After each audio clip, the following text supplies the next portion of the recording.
I am an international athlete for India. I also am a coach, wellness expert, rehab expert, strength expert. So you can say. सबको ये लगता है कि छोटे शहर के लोग ज्यादा कुछ नहीं कर सकते। डेफिनेटली हम ब्रैग नहीं करना चाहेंगे, बट ये मिथ है, फैक्ट है या क्या? मेरा मानना बिल्कुल ऑपोजिट है। जी। छोटे शहर के लोग ही बहुत कुछ कर सकते हैं। आपने सारे टाइटल है ना, कुछ बताएंगे उनके बारे में? मैंने यूरोप में, नेदरलैंड्स में और जर्मनी में मैंने गोल्ड मेडल जीते हैं इंडिया के लिए in world power lifting championship and European championship. एक जो आपने चीज बीच में बोली कि पेरेंट्स बच्चों को जिम नहीं भेजते हैं क्योंकि हाइट रुक जाएगी, ये कहाँ तक सच है?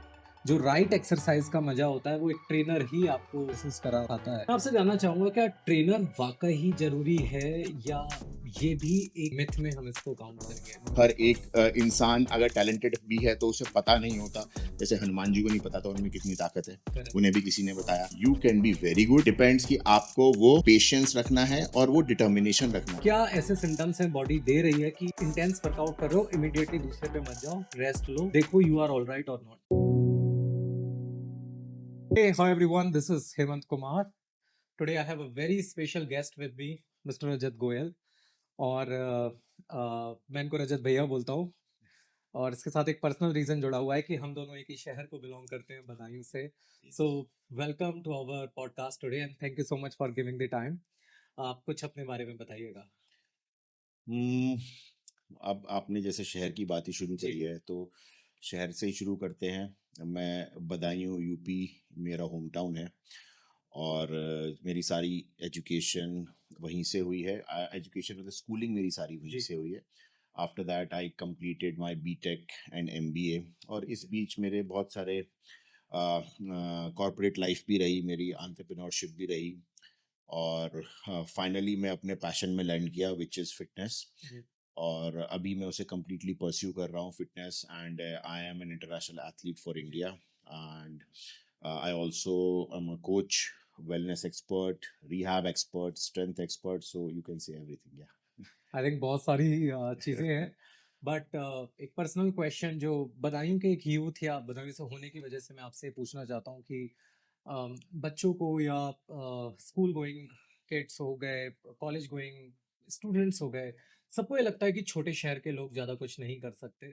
तो डेफिनेटली हम ब्रैग नहीं करना चाहेंगे, हाँ, मैं भी और आप भी, yeah. बट ये मिथ है, फैक्ट है या क्या है? देखिए, मेरा मानना बिल्कुल ऑपोजिट है। जी। छोटे शहर के लोग ही बहुत कुछ कर सकते हैं क्योंकि आप जब बड़े शहर में होते हो तो आप कभी कहीं ना कहीं चीज़ों को टेकन फॉर ग्रांटेड ले लेते हो कि जी। नहीं, हमारे पास तो सब कुछ है और हमारे पास एमिनिटीज़ है और हम हर जगह पार्टी कर सकते हैं, जा सकते हैं, हमारे चौड़े चौड़े रोड्स है, we have airports and everything.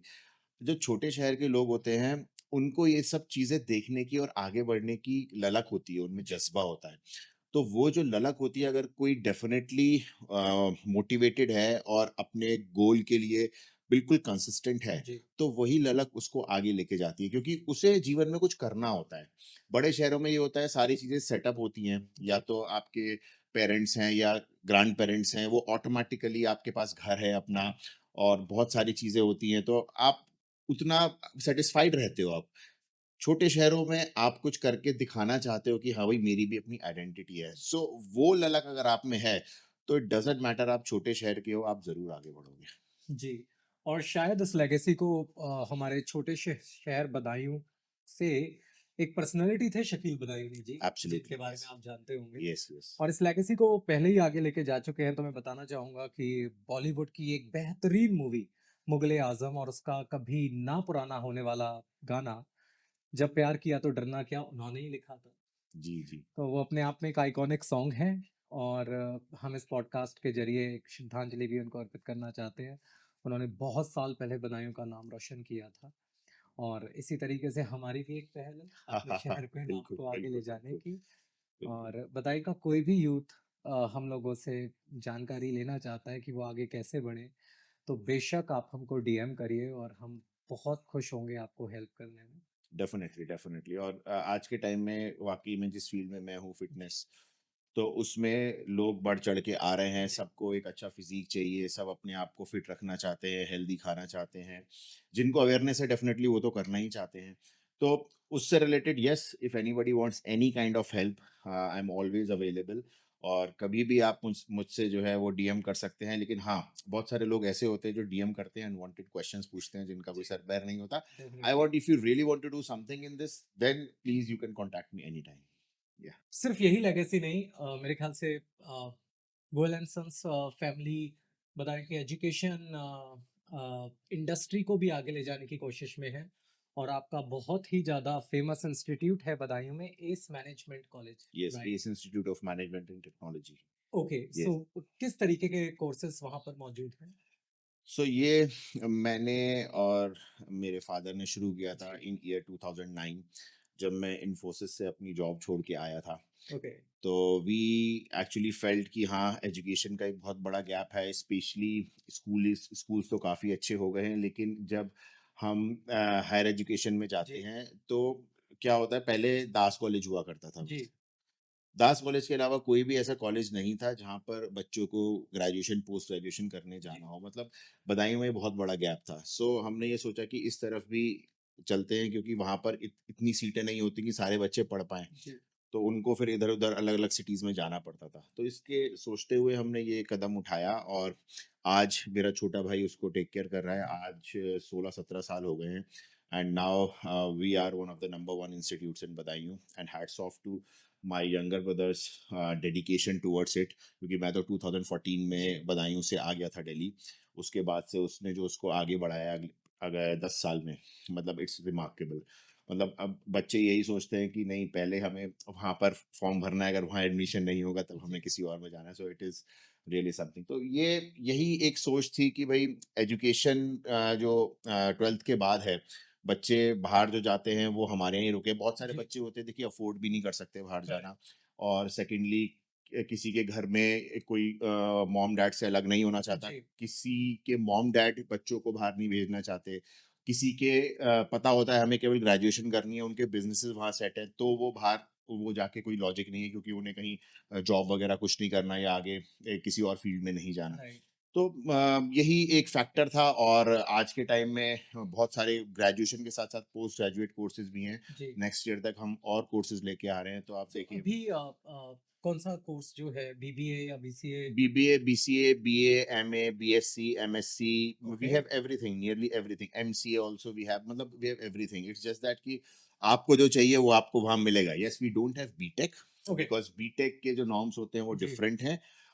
तो अभी हम अगले साल भी कोशिश कर रहे हैं कि हम कुछ और माइक्रोबायोलॉजी टाइप कोर्सेज लेके आएँ, जो क्या बात है। वाक़ई में जो बदायूँ में बहुत स्केर्सिटी है उन चीज़ों की। So that's how it is. और डिटेल में तो definitely my younger brother will be able to tell, because it's been like 10-11 years जो मैं वहाँ से बिल्कुल अलग हूँ। बट वो मेरे को डेफिनिटली जब हम लोग मिलते हैं तो बताता रहता है, this is the progress we are doing and all जी। एवरीथिंग। या सो बदायूं के पेरेंट्स को मैं ज़रूर कहना चाहूँगा कि ज़रूरी नहीं है कि आपका बच्चा हॉस्टल में जाके ही पढ़ाई करे। एक माइंडसेट है जहाँ हम बोलते हैं कि हम बरेली पे पढ़ रहा है हमारा बच्चा मुंबई पढ़ रहा है, बैंगलोर पढ़ रहा है। बात शहर की नहीं होती है, बात होती है मैनेजमेंट में, बैकग्राउंड में कौन धुरंधर लोग हैं। और वो सबसे बड़ी बात होती है।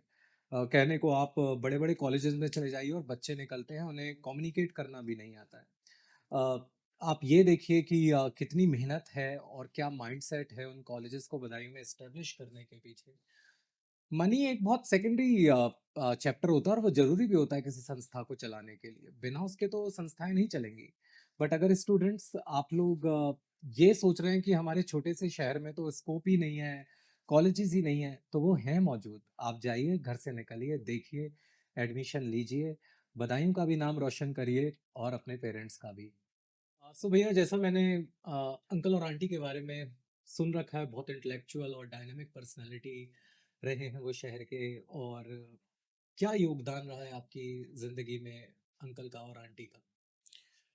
सबसे बड़ा योगदान तो मैं यही बोलूँगा कि हमारे पेरेंट्स ने कभी हमें किसी चीज़ के लिए फ़ोर्स नहीं किया। ओके, उन्होंने कहा आप अपने डिसीजंस खुद लीजिए, और हमारे डिसीजंस को भी हमेशा सपोर्ट किया। जी, इनफैक्ट बहुत टाइम तो ऐसा भी होता था कि कोई भी चीज़ ऐसी होती थी जो मैं पापा मेरे में देखते थे कि नहीं, तुम्हें मतलब उन्हें लगता था इसको करनी चाहिए, तो वो मुझे खुद बताते थे कि तुम ये जाके ये क्लासेस ज्वाइन करो, you should go for that. मतलब बहुत ही ज़्यादा ऑर्थोडॉक्स माइंडसेट के नहीं है, it's like okay, completely different.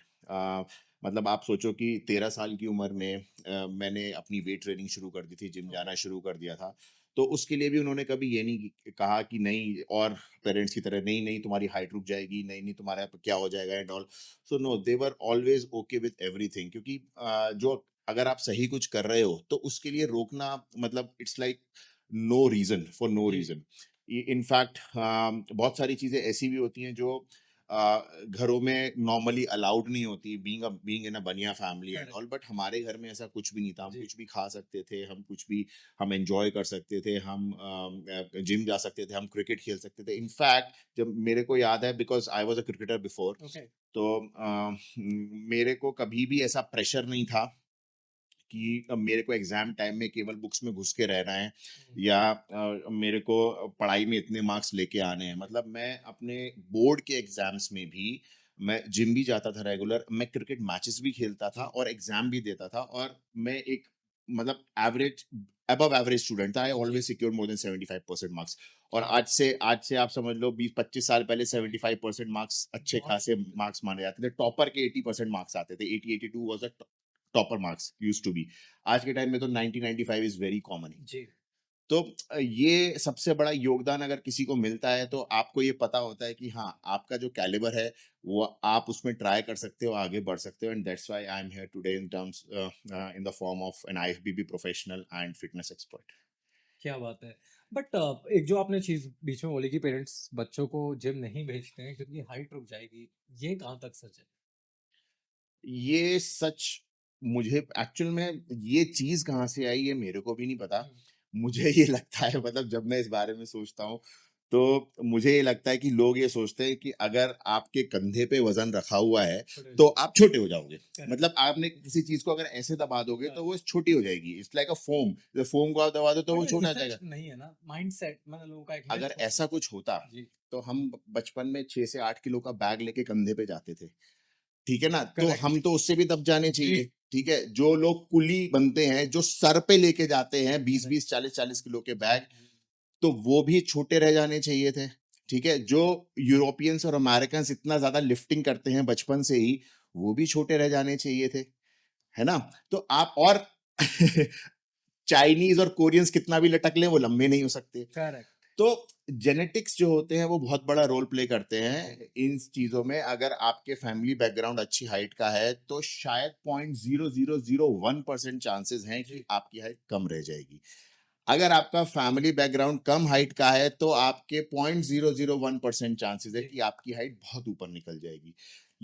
ये होते हैं स्पेशल केसेस, करेक्ट, ठीक है?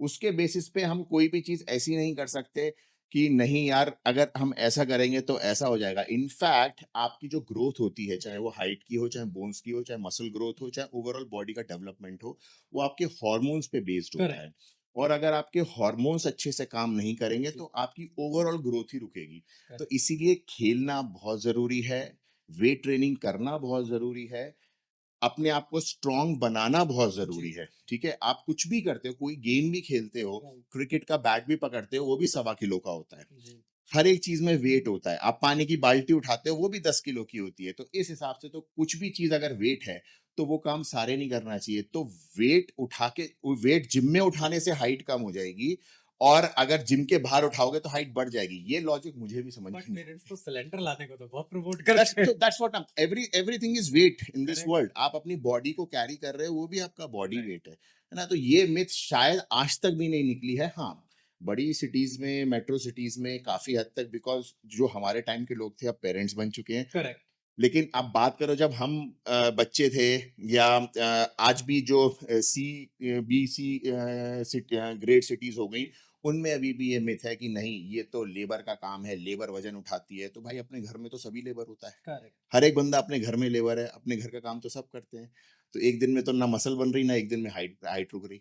I totally so kids teenagers 18-19 साल तक रुकने की ज़रूरत नहीं है। अगर आप में भी पैशन है कि आप फ़िटनेस इंडस्ट्री में आगे कुछ करना चाहते हैं, मॉडलिंग में जाना चाहते हैं, लेकिन उसके साथ-साथ एक बैलेंस बनाना ज़रूरी है। सिर्फ़ एक चीज़ पर फ़ोकस करना ज़रूरी नहीं है। आपने जो हमारे गेस्ट हैं, उनको सुना होगा कि वो मार्क्स भी अच्छे सिक्योर करते थे, क्रिकेट भी खेलते थे फिटनेस पे भी ध्यान देते थे। 13 साल की उम्र में घर से निकलते भी थे, वो वीडियो गेम नहीं खेला करते थे। तो सारी चीज़ ध्यान में रखनी है, पॉडकास्ट की एक-एक चीज़ सुननी ज़रूरी होती है। सिर्फ़ रील का एक वो हिस्सा जो सिर्फ़ वन साइडेड होता है, वो कन्फ्यूज़न क्रिएट कर सकता है। लेकिन हेमंत जी, एक छोटी-सी जी, बात मैं और कहना चाहूँगा इस बात में, कि आज से 25 साल पहले में और आज के बच्चों में बहुत फ़र्क है। जी, हम लोगों में वो जज़्बा था, जैसे मैंने आपको बताया कि हम लोग आगे बढ़ के कुछ करना चाहते थे, हमें अपनी आइडेंटिटी बनानी थी। हमें करेक्ट, ये नहीं सोचना था कि नहीं, हमें अपने फ़ादर के नाम से ही पैसा मिल जाएगा, तो पैसा is not everything for me. Because पैसा तो एक ठेले वाला भी कमा लेता है, पैसा तो एक पान वाला भी कमा लेता है अपनी रिक्वायरमेंट के हिसाब से, जी, पैसा एक फल-सब्ज़ी बेचने वाला भी कमा लेता है, पैसा एक मज़दूर भी कमा लेता है, ठीक है? लेकिन एक होता है पैसा कमा के नाम बनाना, एक होता है नाम कमा के पैसा बनाना। तो जब आप पैसा कमा के नाम बनाते हो, तो आपका नाम तब तक रहता है जब तक आपके पास पैसा है। करेक्ट, लेकिन जब आप अपने नाम से पैसा कमाते हो ना, तो आपको आपकी पैसे की कोई लिमिट नहीं है फिर, क्योंकि आपका नाम ही चलता है। आप जहाँ पे आपका नाम लिया जाएगा या जहाँ आप बैठोगे, वहाँ पैसा अपने आप आएगा। तो पहली वाली चीज़ में टाइम कम लगता है, लेकिन उसकी स्टेबिलिटी नहीं है। लेकिन जी, बाद वाली चीज़ में टाइम बहुत भी लग सकता है, लेकिन एक बार अगर वो सेट हो गया, तो फिर उसका फ्लो आपका रुकेगा नहीं। So just for earning money, अगर हम अपने पैशन को या अपने टैलेंट को दबा रहे हैं कि नहीं, मेरी करेक्ट, 25,000 की नौकरी लग रही है, 50,000 की नौकरी लग रही है, लाइकवाइज़ आप भी पहले करेक्ट, जॉब करते थे, डेफ़िनिटली। अब अपने आप पैशन की तरफ जा जी, रहे हो। तो ये मेरे हिसाब से गलत है। गलत क्यों है? क्योंकि हर एक बच्चा टैलेंटेड नहीं होता। जी, हर एक इंसान अगर टैलेंटेड भी है तो उसे पता नहीं होता। जैसे हनुमान जी को नहीं पता था उनमें कितनी ताकत है, करेक्ट, उन्हें भी किसी ने बताया। तो एक अगर कोई आपको गाइड कर रहा है अच्छा कि नहीं, यू आर गुड, लाइकवाइज़ मेरे पास भी बहुत बच्चे आते हैं या बहुत लोग आते हैं, मुझे उनमें दिखता है कि नहीं, एक अच्छा एथलीट बन सकता है, डेफिनिटली टेल दैट पर्सन कि भाई you can be very good. Depends कि आपको वो पेशेंस रखना है और वो डिटर्मिनेशन रखना है। करेक्ट, ये आपको अगले 5 से 10 साल अपने ऊपर देने हैं, because this is not something कि ओवरनाइट इसमें कुछ मिल जाए। करेक्ट, तो वो 25 साल में जो जनरेशन चेंज हुई है ना, तो फ़ोकस की कमी बहुत आई है, क्योंकि जी, डिस्ट्रैक्शंस बहुत सारे हैं। बहुत डिस्ट्रैक्शंस हैं। अब अ, हम तो सुबह उठ के खेलते थे, स्कूल में खेलते थे, स्कूल से आने के बाद भी खेलते थे। खेलते थे, आज के टाइम में खेल का कुछ नाम ही नहीं है। फिर इसीलिए डिजीज़ेज़ भी आ रही करेक्ट, हैं, छोटे-छोटे बच्चों को डायबिटीज़ हो रहा है, उन्हें इश्यूज़ हो रहे हैं, बिकॉज़ एक्टिविटी नहीं है। That is the correct, thing. तो जो भी किसी भी फ़ील्ड में अगर जाना चाहे, सबसे पहले बचपन से ही उसकी नींव रखना ज़रूरी है। और बचपन में जो ग्रोथ होती है, वो ग्रोथ आपकी लाइफ़ टाइम रहती है। बट यहाँ मेरा एक पॉइंट आपसे ये है कि हम लोगों ने दुनिया अब देख ली है, हम विदेशों में भी गए हैं, लोगों से टच में रहते हैं, बट यहाँ पर गलती गलती एक शायद बहुत बड़ा वो हो गया हुँ, मेरे ख्याल से। माइंडसेट। रिचुअल ही है, मतलब हाँ, माइंडसेट ही है कि एक बच्चे के आगे बढ़ने में माँ और बाप दोनों का योगदान रहता है। एब्सोल्युटली। लेकिन मैंने अक्सर ये देखा है कि मेरे दोस्तों की बात भी कहूँ या हम जिन शहरों से आए हैं, वहाँ एक बच्चे के पालने की ज़िम्मेदारी सिर्फ़ माँ को दे दी जाती है। मैंने ये देखा है कि पिता लोग इतने बिज़ी हैं कि वो पढ़ाते भी नहीं हैं, हुँ, राइट? या बच्चे को एक बार नहलाते भी नहीं हैं, हुँ, हुँ, स्कूल के लिए तैयार भी नहीं करते हैं। हुँ, हुँ, खेलने जाना तो उनके साथ बहुत दूर की बात है। हुँ, हुँ। तो एक मदर कितनी चीज़ें कंप्लीट करेगी? तो अक्सर ये चीज़ देखी गई है कि डायपर भी बदलना है, वो भी मदर का काम है, राइट? मिलेनियल जो जनरेशन है, मैंने देखा है वो बच्चों के साथ बहुत टाइम बिता रहे हैं। हुँ, हुँ। बट ये माइंडसेट आज भी मौजूद है और वहाँ कोई और नहीं, बच्चे सफ़र करते हैं बाद में। बच्चे सफ़र भी करते हैं। अब देखिए, अगर बाय चांस मैं इस चीज़ से थोड़ा-सा अलग हट के जी, मैं बताना चाहूँगा, अगर मान लीजिए बाय चांस मैं वहाँ पर होता करेक्ट, और मैं अपने बच्चे को बोलता कि नहीं, यू शुड डू दिस, हुँ, you should go for this, you are good in this, I can see you that आप इसमें अच्छा कर सकते हो। लेकिन बच्चे आजकल ना वो बहुत ज़्यादा इन्फ्लुएंस्ड हैं with electronic gadgets and social media. जी, ठीक है? अब वो जो सबसे बड़ा डिस्ट्रैक्शन है, जिसकी मैं अभी थोड़ी देर पहले बात कर रहा था, वो डिस्ट्रैक्शन जब तक नहीं हटेगी, तब तक बच्चा आगे ही नहीं जाएगा, क्योंकि उसमें उसे इंस्टेंट डोपामाइन मिल रहा है। बच्चे करेक्ट, कार्टून क्यों देखते हैं? वो इंस्टेंट उन्हें खुशी, हँसी आती है। जी, इसी तरीके से वो 10 चीज़ें देख के उन्हें इंस्टेंट डोपामाइन मिल रहा है, which is a feel good hormone. Correct, ठीक है? इंस्टेंट रिजल्ट्स, वो माइंड के पास सिग्नल गया, अरे यार ये चीज़ तो ऐसे हो गई, ये चीज़ ऐसे हो गई। लेकिन जब उसको बोलो तू 1 घंटा खेल, तो वो जो 1 घंटा खेलना है ना, उसके लिए स्ट्रेस है। करेक्ट, क्योंकि वो उसने बचपन से नहीं देखा। बचपन से ही आप उसको मतलब आइडियली अगर आपको बच्चे को आगे निकालना है, सबसे पहले तो आप इलेक्ट्रॉनिक्स से दूर रखो। करेक्ट। आप उसे रियलिटीज़ ऑफ लाइफ़ बताओ कि भई यहाँ पर हम इस तरीके से आगे बढ़ सकते हैं। हमें अच्छा खाना खाना है, हमें कोल्ड ड्रिंक्स नहीं पीनी है, हमें फल खाने हैं, हमें बिस्किट नहीं खाने हैं। ये बहुत बड़ा फैक्टर है आज के टाइम में। घर में जो हुआ बच्चे को वो दे दिया, चल तेरा पेट भर जाए। इसकी वजह से डिजीज़ेज़ हो रही हैं। ठीक है, बच्चे का माइंड को डिस्ट्रैक्शन करने के लिए फ़ोन दे दिया, चल तू इसमें बिज़ी रह, अगर घर में कोई और बिज़ीनेस है। तो बच्चे भी आजकल तैयार नहीं हैं, जी। क्योंकि वो बट खुद भी अगर हम माँगते उन हैं। पे फोकस करें, जैसे जो बच्चे जैसे आप फिटनेस इंडस्ट्री से हैं, जो बच्चे इस इंडस्ट्री में कुछ करना चाहते हैं और अभी 9-10 साल के हैं, आजकल 7-8 साल के बच्चों को ही पता होता है उन्हें क्या करना है। आप उन बच्चों को क्या हिदायत देना चाहेंगे? क्या वो अभी क्विट करें, जो टीनेज बच्चे हैं, जो ना खाएँ उनके लिए बहुत हानिकारक है? खाते हम भी सब कुछ थे, हम जी, भी बिस्किट खाते थे, करेक्ट, ठीक है? हम भी आइसक्रीम खाते थे, हम भी चॉकलेट्स खाते थे।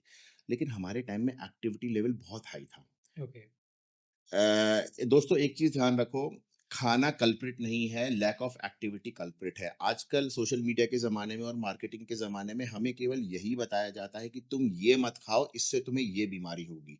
लेकिन ये चीज़ें तो सालों से चली आ रही हैं, जी, है ना? बिस्किट तो शायद सौयों साल से चले आ रहे हैं, चाय तो शायद 200 साल से पी जा रही है, ठीक है? हाँ, घी, तेल तो कितने टाइम से खाया। आजकल तो देसी घी इतने आ गए, पहले तो डालडा में ही सारा खाना बनता था। एग्ज़ैक्टली, देसी घी तो अभी आ गया कि बहुत अच्छा है हेल्थ के लिए। पहले देसी घी खाना एक पार्टी होती थी। एग्ज़ैक्टली। एक तरीके मतलब लग्ज़री एक तरीके लग्ज़री में लग्ज़री आता में था वो देसी घी खाना। आप समझो लग्ज़री में लोग आया करता था। अभी अभी रिसेंटली मैंने देखा कि हाँ, अब जलेबी और समोसों पे जो है स्टैट्यूटरी वार्निंग लिखी हुई आएगी, जैसे सिगरेट्स पे लिखी हुई आती है, ठीक है? करेक्ट, करेक्ट, गवर्नमेंट ने ये कर दिया। भाई तुम गवर्नमेंट गवर्नमेंट ये तो बोल रही है कि उस पे वार्निंग दे दो, ये नहीं बोल रही है कि भाई तुम जाके एक्सरसाइज करो, अपनी हेल्थ का ध्यान रखो। अगर ये चीजें खराब होती, देखिए आइडियली खराब हैं, लेकिन हमारी जो बॉडी है ना बहुत अच्छी मशीन है, वो किसी भी चीज को प्रोसेस कर कर सकती है। सकती है, तो करेक्ट। अगर ये चीजें खराब होती तो हमारे दादा परदादा इतने क्यों जी जाते? वो हुँ, तो कब से जलेबियां खाते हुए आ रहे हैं, एक एक किलो जलेबी एक बार में खाते थे। राइट। ठीक है। बट ये एक चीज़ मैं यहाँ पर ज़रूर हम्म, बोलना चाहूँगा कि उस ज़माने में कई चीज़ों का एक्सपोज़र कम था। जैसे दैट्स व्हाट आई एम अभी सेइंग। हाँ। अ, स्मोकिंग बच्चे बहुत छोटी उम्र से कर रहे हैं, यस यस ड्रिंक वो लोग यस। बहुत छोटी उम्र तो से कर सारी ये रहे हैं, नेगेटिव इन्फ्लुएंस ही तो है ना चीजें। और कुछ इस तरीके के नशे जिनके बारे में शायद वो जानते भी नहीं, वो आजकल स्कूल में और कई कम्युनिटीज़ में हिस्सा है, हो रहे हैं। राइट? और ये कुछ चीज़ें ऐसी हैं जो इम्पैक्ट इनके लॉन्ग टर्म पड़ेंगे। आप लोग कई बार पीयर प्रेशर में भी आकर ये सब करते हो कि तू नहीं सिगरेट पी रहा है तो तू बच्चा है, या अरे ये तो ग्रुप में शामिल होने लायक, ये प्रेशर भी बच्चों अब के ऊपर प्रेशर बहुत। देखिए ऐसा तो नहीं है, अब हमारे ऊपर कोई प्रेशर नहीं डाला गया। जी, हमारे ऊपर तो आज भी 40 साल की उम्र में प्रेशर डाला जाता है, जी, यार you should have cigarette, you correct, should have drinks. But ये मेरी कॉन्शियस है ना, हुँ, मुझे पता है मुझे क्या करना है क्या नहीं करना है ना? करेक्ट, अगर आपको नहीं करना है तो नहीं करना है, नो मैटर कोई कितना भी ये बोले। तो बात है। हुँ, तो वो माइंडसेट आपका तभी आएगा जब आप किसी गोल की तरफ फोकस्ड होगे। जब ओके, आप अपने बॉडी के हार्मोन्स को इतना स्ट्रांग कर लोगे, जो स्पोर्ट्स है ना आपकी स्ट्रेंथ माइंड और बॉडी दोनों की बढ़ाती है। बिकॉज जब आपके पास टीम स्पिरिट आती है, जीतने का जज्बा आता है, तो आप अपने माइंड से लड़ते हो। तो वो फैक्टर भी वो आपको स्ट्रांग बनाएगा। वहां पर भी जब वो आपको सिगरेट के लिए पुश कर रहा है या अल्कोहल के लिए पुश कर रहा है या किसी भी टोबैको एक्स वाई जी किसी भी जी, फैक्टर के लिए पुश कर रहा है, वो सबसे ज्यादा आएगा स्पोर्ट्स खेलने से। आप बाहर बच्चे को भेजिए, बच्चों को खुद भी बाहर जाना चाहिए, यार एक ट्यूशन कम पढ़ा लो। सही बात है। ठीक है, मैंने 75 प्लस परसेंटेज लेके आया, मैं आज फिटनेस इंडस्ट्री में हूँ। जी, अब मेरी तो बीवी मेरे से ये कहती है, तुमने तो पापा के बीटेक में एमबीए में पैसे बर्बाद कर दिए, क्यों गए? बट इट डजंट मैटर, उसने राइट, भी मुझे बहुत कुछ सिखाया है। जी, ठीक है, लेकिन रियलिटी यही है, जब आप असली दुनिया में जाते हो तो आपसे कोई आपके मार्क्स नहीं पूछता, कोई आपसे भी नहीं आपकी पूछता। सबसे पहले पर्सनालिटी देखी जाती है, उसके बाद आपकी कम्युनिकेशन स्किल्स और जनरल नॉलेज देखी जी, जाती है। तो आपकी पर्सनालिटी बनाने का सबसे अच्छा टाइम ये है कि आप जितना जल्दी अपनी बॉडी पे और अपने पर्सनालिटी पे काम करना शुरू कर दो, तो आप ऑटोमेटिकली ही जब आप मैच्योर हो जाओगे तो आप अलग दिखोगे। करेक्ट, जब लोग किसी चीज में घुस जाते हैं, जैसे आपने देखा होगा बहुत सारे स्ट्रगलर्स होते हैं, आप तो उसी फील्ड में हो, जी, वो मुंबई जाके बॉडी बनाते हैं। हुँ, हुँ, हुँ, क्योंकि आजकल बॉलीवुड में भी it's like you need a good physique, right? Correct, जो लोग जो लोग पहले से बना के जाते हैं तो उनका हो सकता है एक बार में हो जाए, क्योंकि वो रिक्वायरमेंट होगी किसी मूवी करेक्ट। की या कुछ। हुँ, तो जब आप सोचते हो कि यार अब मैं नौकरी करना शुरू कर रहा हूँ या कुछ कर रहा हूँ, तब आप अगर इन चीज़ों के बारे में सही सोचते हो बात तब ऑलरेडी यू आर लेट, और उसे तब तक टालते रहते हो जब तक आपको कोई डिज़ीज़ ना पकड़ जाए। है। एग्ज़ैक्टली। या आपका पेट ना निकल जाए, या आपके हाथ-पैर बिल्कुल काम करने लायक ना बचे, आपका दिमाग बिल्कुल खराब होना शुरू हो जाए। जी, तो क्यों ना उसको यार 9, 10, 11, 12 साल की उम्र से शुरू करो। जब आपकी नींव रख रही है बॉडी, जब बॉडी उस चीज़ की नींव रख रही है तो अपने आप को वैसे ही ढाल लेगी। करेक्ट। वो आपकी पर्सनैलिटी का मेन जो है वो बेस है। बट जब भी हम जिम में जाते हैं तो मेरे मोस्टली दोस्त ये कहते हैं कि यार उस जिम में जा रहे हैं वो ट्रेनर की बात बोलते हैं। अक्सर शायद मैंने भी जिम ऐसे ही किया है क्योंकि हाफ ऑफ द इंफॉर्मेशन लेकर मैं ही जिम गया हूँ। Absolutely, absolutely. या कार्डियो कर लिया, वहाँ पर जाके बॉडी को थका लिया, इस मशीन से उस मशीन पे चलेगा, उस मशीन से तीसरी मशीन पे चले गए। लेकिन हाल ही में मैंने जिम किया क्योंकि मुझे मिलान और पेरिस फैशन वीक जाना था। मैंने पहली बार वैल्यू को जाना जिम में ट्रेनर की। और ट्रेनर आपका जैसे आपका एक टीचर के साथ रिश्ता बन जाता है ना कि आप रिस्पेक्ट देते हो और आप हर चीज़ जान रहे होते हो। आपका वहाँ जाने का मन करता है। जब आपका एक पर्सनल ट्रेनर होता है तो बहुत चीज़ें बदल जाती हैं। जो राइट एक्सरसाइज का मज़ा होता है वो एक ट्रेनर ही आपको महसूस करा पाता है। मैं आपसे जानना चाहूँगा क्या ट्रेनर वाक़ई ही ज़रूरी है या ये भी एक मिथ में हम इसको काउंट करेंगे? मेरे हिसाब से ज़रूरी है, बट हम एक एक्सपर्ट की राय यहाँ जानना चाहते हैं जो कि कोई प्रमोशन नहीं हो रहा है, कोई जिम का प्रमोशन नहीं हो रहा है। सिर्फ़ ये जानना चाहते हैं कि जिम आप तभी जाइए जब आप ट्रेनर ले सकते हो। आपका क्या मानना है इस बारे में? अ, एक छोटे से 4 वर्ड से शुरू करूँगा, जी, फिर उसे एक्सप्लेन करूँगा। गुरु बिना गति नहीं, जी, ठीक है? तो आप स्कूल में भी जब एडमिशन लेते हो तो आपका टीचर होता है, गुरु होता है। आप अगर घर पे भी ट्यूशन लेते हो तो आपका टीचर होता है, गुरु होता है। तो हर एक फील्ड में एक गुरु का होना जी, बहुत ज़रूरी है, फिर चाहे कुछ भी हो। आप फिर से मैं एग्ज़ाम्पल लेता हूँ कि अगर कोई किराना स्टोर चलाता है, तो वो वहाँ पे वो अपने उसका ओनर अपने लड़के को गाइड कर रहा है। So that is also he is acting like a teacher, correct. ठीक है? क्योंकि वो जो एक्सपीरियंस है वो शेयर कर रहा है उससे। इसी तरीके से आप स्पोर्ट्स के एग्ज़ाम्पल पे आ जाते हैं। इंडियन क्रिकेट टीम जी, अरबों लोगों में से 11 लोग सिलेक्ट करे जाते हैं, जो एक मैच को खेलते हैं। Correct, best of the best उस टाइम के, राइट? अगर वो बेस्ट है, तो उनको कोच की क्या ज़रूरत है? लेकिन फिर भी उनके लिए कोच होता है, ठीक राइट। है ना? उनके लिए कोच होता है, और एक कोच नहीं होता, एक जी, हेड कोच होता है, एक बॉलिंग कोच होता है, एक फील्डिंग कोच होता है, एक फिटनेस कोच होता है, एक स्ट्रेंथ कोच होता है, इतने सारे कोच होते हैं। ये भी मैंने कम नाम बोले हैं, और मेरे ख्याल क्योंकि से सबकी लाइफ एक्सपर्टीज़ टाइम अलग है, सबकी जी, एक्सपर्टीज़ अलग है। अब ऐसा तो नहीं है कि सचिन को कोई बैटिंग सिखाएगा, जी, ऐसा नहीं है। I got your point. वो तो गॉड ऑफ क्रिकेट है, जी, लेकिन फिर भी कोच होता है। या ऐसा नहीं है कि सचिन ने क्रिकेट सीखते समय किसी से कोचिंग नहीं ली, जी, उसने भी कोचिंग ली है। I am also coaching so many people, ठीक है? But still I have a coach.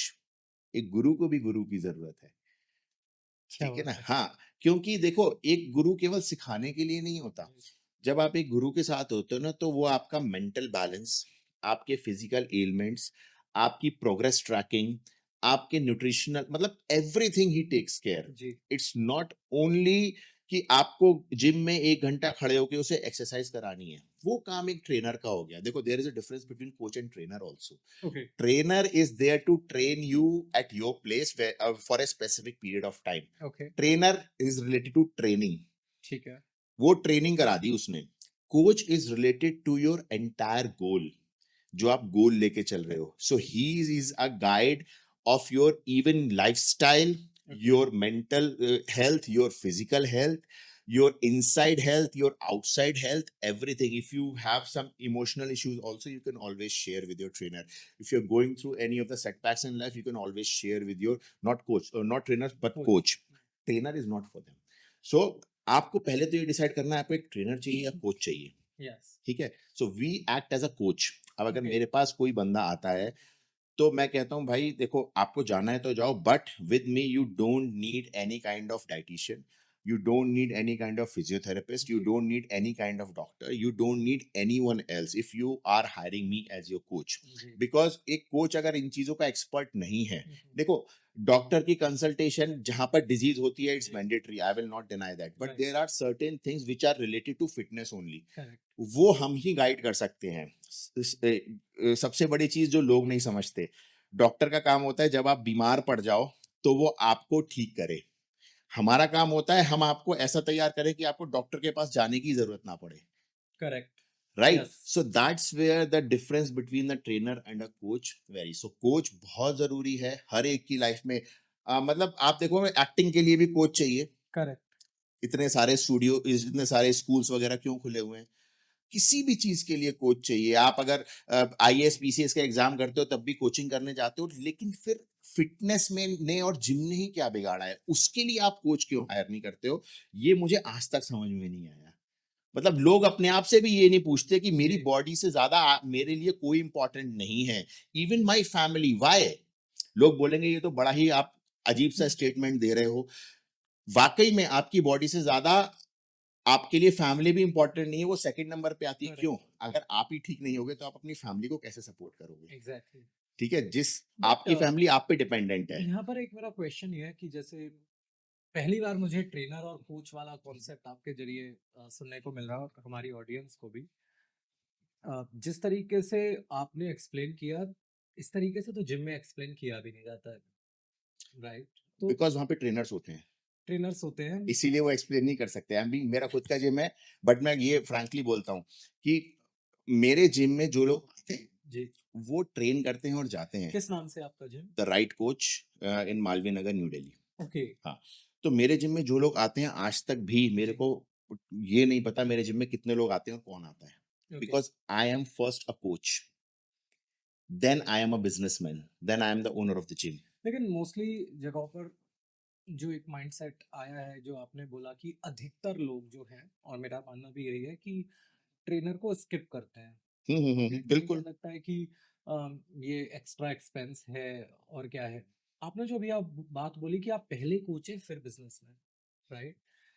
Mostly जगहों पर उल्टा चलता है, पहले बिजनेसमैन है फिर कोच है, कोच भी नहीं है ट्रेनर है और ट्रेनर में भी अ, एक जिम की मैं आपको बात बताता हूँ। एक ट्रेनर ने मेरे पास आकर बोला था कि किस क्लाइंट के पास जाना है, हम उसकी चेन, अंगूठी और फ़ोन देख के पता कर लेते हैं कि हमें इससे इसको ट्रेनिंग के लिए बोलना है या नहीं बोलना है। बोले हम ओवरऑल अपीयरेंस से देख लेते हैं कि ये अफ़ोर्ड कर सकता है, नहीं कर सकता है। तो मुझे लगता है फिर तो बात ही दूर की हो जाती है। तो ये वाला पॉइंट है। इसमें एक कॉन्सेप्ट जो मैं ऐड करना चाहूँगा आपसे, जैसे जिम का जो पहला, दूसरा और तीसरा दिन होता है, मेरे ख्याल से वो बहुत बड़े 3 दिन होते हैं किसी की भी ज़िंदगी के, जो पहली बार जिम जा रहा है। उन 3 दिन में जो भी जा रहा है जिम, जो जिम कर रहा है और जिम जिम करा रहा है, क्या हम लोगों को कम्युनिकेशन करना चाहिए एक-दूसरे से? क्योंकि दूसरे से तीसरा दिन फीस देने के बाद भी लोग गायब हो जाते हैं। किसको कितनी पेशेंस रखनी चाहिए? पहले क्लाइंट को और जिम ट्रेनर्स को या पहले तो इससे पहले वाले आपके क्वेश्चन का मैं जवाब जी, दूंगा। एक्चुअल में क्वेश्चन नहीं था, लेकिन वहां से एक बहुत बड़ा क्वेश्चन अराइज होता है कि नॉर्मली ऐसा जिम्स में नहीं होता कि वो बिजनेसमैन बाद में हो और कोच जी, पहले हो। वो इसलिए नहीं होता कि आप अभी अपने घर से और 10 किलोमीटर के दायरे में, क्या चलिए छोड़िए, 4 किलोमीटर के दायरे में चली जाइए, 5 किलोमीटर के दायरे में चले जाइए, आप जितने भी जिम देखेंगे आप देखोगे सारे एक बिजनेसमैन के द्वारा रन किए गए। करेक्ट। ठीक है, कितना भी बड़ा जिम होगा उसका ओनर एक बिजनेसमैन होगा। हुँ, जी, शायद ही 2 या 4 जिम ऐसे मिले जिसका ओनर एक फिटनेस एक्सपर्ट है या खुद एथलीट रह चुका है। जी, तभी मैंने बोला मैं एक कोच पहले हूँ क्योंकि मैं खुद भी एक एथलीट हूँ। तो मुझे ये पता है कि जब बंदा जिम में एंटर करता है तो उसकी भावनाएँ क्या होती हैं। I understand. ठीक है? देखो मेरा जिम भी पैसे से चलेगा, जी, लेकिन पैसे से ही चलेगा ये मैं बिलीव नहीं करता, क्योंकि मुझे पता है मैं पैसा तो और भी सोर्सेज़ से कमा लूँ। जी, मुझे प्रॉब्लम नहीं है उसके लिए। लेकिन अगर मैं बिज़नेसमैन होता केवल, तो मैं ये सोचता कि अगर मैंने अपने जिम पे 5 करोड़ रुपए लगाए, तो मेरे 5 करोड़ रुपए वापस कैसे आ जाएँ? करेक्ट, तो इसीलिए वो लोग जूते और घड़ी देखते हैं कि उन्हें ये होता है कि मेरे को टारगेट्स पूरे करने हैं। करेक्ट। दैट्स द रियलिटी, और इसीलिए लोग डिससैटिस्फाई हो जाते हैं जिम में जाके, और फिर वो कहते हैं जिम से कुछ नहीं होता। जी, वो भी रीज़न है और दूसरा रीज़न ये भी है कि लोगों के पास आज के टाइम में पेशेंस कम हो गया है। हुँ, नाउ इट कम्स कि आपके एक्चुअल जो आपने सवाल पूछा था उस पे, पहला, दूसरा, तीसरा दिन अ, हमारी बॉडी को इवॉल्व होने में ही चलो इवोल्यूशन छोड़ देते हैं। अ, हम अपनी माँ के पेट में 9 महीने रहते हैं, जी, ठीक है? उन 9 महीनों में हम इतने से इतने होते हैं, इतना ही तो बड़ा बच्चा होता है, निकलता है, इससे ज़्यादा बड़ा तो नहीं होता। जी, इमेजिन 9 इंटू 3 180 और अगर 31 डेज़ वाले मान लें तो अराउंड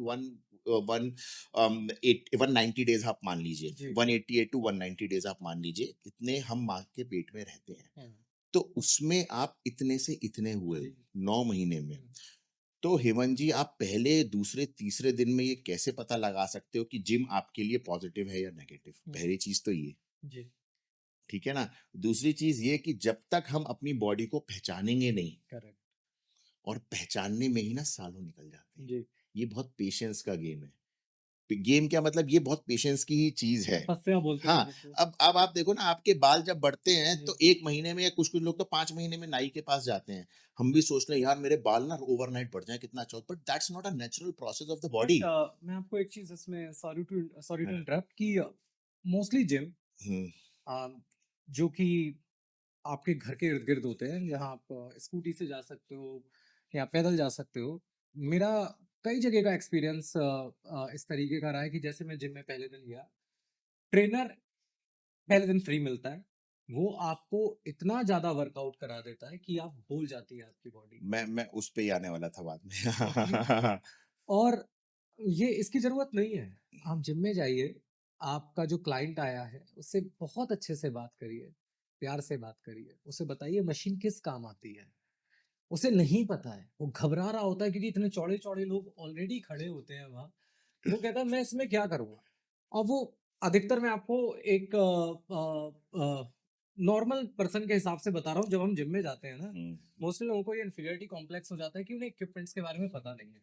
ओके? और जब वो कर रहे होते हैं वर्कआउट अपना, तो हर एक को ये लगता है कि दूसरा हमें ही देख रहा है, हुँ, हुँ, बिल्कुल, बिल्कुल, हमें जज कर रहा है। बिल्कुल, तो बिल्कुल। मेरी रिक्वेस्ट है मोस्टली ट्रेनर से कि पहला दिन आप प्लीज़ रिलैक्स रखिए। और हाँ, जो कोई पैसे दे के जा रहा है वो ये मत सोचिए कि पहले दिन में तो कुछ कराया नहीं, ऐसा नहीं होता है, वही पेशेंस ज़रूरी है। तो वो इसलिए भी कराते हैं ना मैं आपको बताऊँ बिकॉज़ जी। I deal with these kind of trainers every day. हुँ, हुँ, तो वो रीज़न ये होता है कि they want to impress you कि हम देखो इतना कराते हैं और देखो आपको एक दिन हुँ। में बैकफायर पसीना नहीं निकाल होता। देंगे। उन्हें ये नहीं पता कि क्योंकि वो सारे जो है वो बच्चे हैं जी, वो छोटे-छोटे कोर्सेज़ करके आए हुए हैं। राइट। उन्हें रियलिटी नहीं पता। हुँ, हुँ। उन्हें ये नहीं पता भाई ये बंदा जिसने कभी अपनी बॉडी हिलाई नहीं है, जिसने कुछ नहीं करा, वो ऑटोमैटिकली वो आपने पहले दिन करा दिया, वो शायद दूसरे दिन भी आ जाए, लेकिन वो तीसरे दिन डेफ़िनिटली नहीं आएगा। जी। कि आपने उसको इम्प्रेस करने के हुँ, चक्कर में आपने उसे जिम से दूर कर दिया दूर कर दी। क्योंकि उसे ये समझ में आ गया ये मेरे लायक ही नहीं है। करेक्ट। उसे लायक दिखाने के लिए, बनाने के लिए आपको उससे कॉन yes you are right conversation करनी है, उससे उसका लाइफ़स्टाइल जानना है, उससे उसकी हिस्ट्री जाननी है और उसके बाद आपको उसे ये बताना है और कन्विंस करना है कि sir it's a very slow process. Hmm, You have to keep this in mind that our body doesn't work in the way you are thinking. Hmm. Right कुछ लोग होते हैं वाकई में अवेयर होते हैं कि उन्होंने जी, शायद जिम भी नहीं करी है बट दे नो कि थिंग्स विल टेक टाइम और हुँ, जैसे जैसे आप एज कर जाते हो वैसे वैसे वो टाइम डबल ट्रिपल 4 टाइम्स होता चला करेक्ट, जाता है तभी मैं कहता हूँ कह रहा था कि आप जल्दी शुरू करो करेक्ट। तो ये चीज देखो लोग भी क्या है उन्हें भी जल्दी होती है कभी कभी क्या होता है अगर ट्रेनर्स या कोच मैं तो अपने क्लाइंट को इतना कभी कभी डरा देता हूँ हुँ, मैं हुँ। डराता वाकई में डराता जी। हूँ कि सर आपको ऐसे होगा because I want to check them हुँ, हुँ। कि वो केवल बातों से ही डर पा रहे हैं अगर वो बातों से ही डर गए तो फ्लोर पे आना बर्बाद है उनका करेक्ट, ठीक है ना? अगर मान लो आप युद्ध की कल्पना मात्र से ही डर गए तो आप कभी सिपाही नहीं बन सकते। सही बात है। ठीक है ना? तो आपको पहले तो वो माइंड में सेट करना पड़ेगा भाई तेरे को युद्ध भूमि में जाना है हुँ, हुँ, हुँ, और तेरे को ये चीज़ें वहाँ पे फेस करनी पड़ेगी। हुँ। तो मैं ये करता हूँ। आई जी, डू इट पर्पसली जी, तो मेरे को ये डर नहीं रहता मेरा बिज़नेस चला जाएगा एंड ऑल। लेकिन मुझे ये कॉन्फिडेंस हो जाता है यार इस बंदे में कुछ है ही विल डू समथिंग अगर करेक्ट। मैंने उसे प्रॉपर्ली गाइड कर दिया जी, तो। So that should be the approach. मतलब मैं ये नहीं कह रहा आप उसे डरा दो जी, जी, that's how I do because I want to check him. Right. और मैं ये भी चेक करता हूँ अगर वो कहीं और से जिम करके आ रहा है तो I take the entire history उसने करा क्या है करा नहीं क्या है हुँ, most of the time 99.99% people have done it wrong done it wrong either in terms of diet, either or in terms of weight training, or in terms of cardio, or anything for that matter. और wrong right वाकई में fitness में कुछ नहीं होता, लेकिन वो उनके हिसाब से बेस्ट सूटेड नहीं था. Got it. और 100 out of 100 people, those who come to me, they are always on diet. हमेशा वो डाइट पे रहते हैं, क्योंकि उन्होंने बता दिया कि खाना ही जो है वो सब कुछ है. जी. Training is only 20%, nutrition is 80%. Ideally it is opposite. Okay. For me, it is opposite. That's why I eat everything, because Okay. I make sure my activity level is very good. मेरा जो intense training है वो मेरा सब कुछ burn कर देता है, तो मुझे चिंता ही नहीं. मैं जलेबी भी खा लेता हूँ, मैं तो आप समोसे भी खा लेता हूँ. कितनी देर वर्कआउट करना चाहते हैं? तो मेरे ख्याल से क्वेश्चन इस समय जो लोग देख रहे हैं सो सब. बीइंग अ प्रोफेशनल, हमारी चीजें बहुत ही इंटेंस होती हैं. जी. मतलब हमारे को ये होता है कि minimum short burst of time में हम अपनी बॉडी को मैक्सिमम तोड़ दें. ओके. ठीक है, क्योंकि आप जितना ज्यादा टाइम लोगे, आपकी बॉडी, जैसे ही आप एक सेट से हटते हो ना, आपकी बॉडी रिकवरी मोड शुरू कर देती है. ठीक है ना, क्योंकि जो जब कितने आपकी सेकंड्स में? नो, वो कोई हाँ, फिक्स नहीं है. नहीं. Sometimes I take 5 minutes rest also okay. After one set. ठीक है. अगर बहुत ही ज्यादा एक्सप्लोसिव और इंटेंसिव सेट है तो मेरा 5 मिनट का रेस्ट भी चला जाता है. ये सारी ये थ्योरीज है ना, ये सारी उन लोगों के द्वारा बनाई गई हैं जो केवल किताबें लिखते हैं. जी. ये कोई थ्योरी नहीं है कि 45 सेकंड्स का रेस्ट होना चाहिए या 2 मिनट्स का रेस्ट होना चाहिए. अगर ऐसा सेट कर रहे हो तो ऐसा. No no no no no, you should see where your body stands. But intense में अगर किसी को कोई प्रॉब्लम हो रही हो और वो कंफ्यूज हो जाए कि ये मैंने इंटेंस वर्कआउट किया इसलिए मेरी सांस फूल रही है या मुझे हार्ट बीट तेज हो रही है, और उसने उस चीज़ को इग्नोर किया और वो इंटेंस पे लगा हुआ है, तो कंफ्यूजन थोड़ा हो सकता है उस चीज़ में. तो जब आपको लग रहा है आप कंफ्यूज हो, तो why don't you hire a coach? He will guide you. Okay. आप अगर कंफ्यूज हो, जी. इसका मतलब आपको नहीं पता है. जी. और अगर आपको नहीं पता है तो आप हवा में तीर मार रहे हो, जी. और हवा में तीर तो कहीं भी लग सकता है. और आप उन ट्रेनर्स के बारे में क्या कहना चाहेंगे जो डेफिनेटली जिनको हायर किया गया और वो मोस्टली फ़ोन पर लगे हुए हैं फ्लोर पे और ध्यान नहीं दे रहे हैं, या जैसे आपको उन्होंने, मैं ट्रेनर हूँ, आप क्लाइंट हो, ओके, इतनी आप तो अब आ ही गए हो, पैसा आ गया है, अब मेरी निगाह दूसरे बंदे पे कि ये भी पट जाए, ओके, किसकी गलती है ये? मैनेजमेंट की गलती है या उन ट्रेनर्स बहुत अनप्रोफेशनल हैं? क्योंकि ये चीज़ मैं बोल रहा हूँ, सपोज़ मैंने ट्रेनर ले रखा है और उसका ध्यान ही नहीं है मेरे ऊपर, ये इंडस्ट्री का एक बहुत बड़ा काला सच भी है, हम्म. इस इंडस्ट्री का। और हर एक दूसरे जिम में ये चीज़ देखने को मिल जाएगी। आपका क्या सजेशन है इसमें?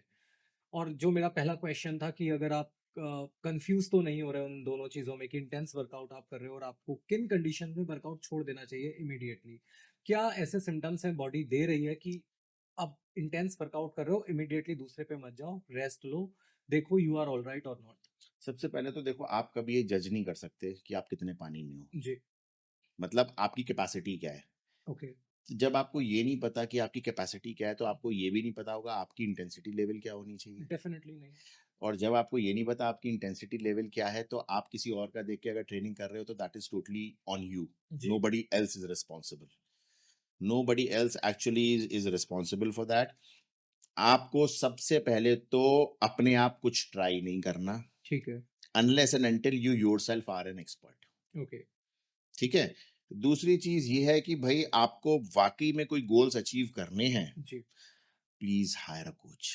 और कोच में हमें उसके क्या डॉक्यूमेंटेशन या सर्टिफिकेशन या क्या बैकग्राउंड चेक करना ज़रूरी है कोच के लिए?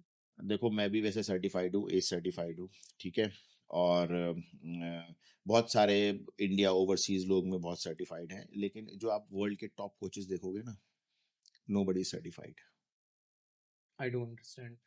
Nobody is certified. Why I'm saying this? जी. I'm not saying that doing certification is bad. That is not my intent over here. It's just that this is a field of experience. Correct. ठीक है. अब ऐसा मान के चलो, मैंने BTech करी और मैं 4 साल बीटेक करने के बाद ये नहीं बोल सकता मैं रॉकेट इंजन बना सकता हूँ.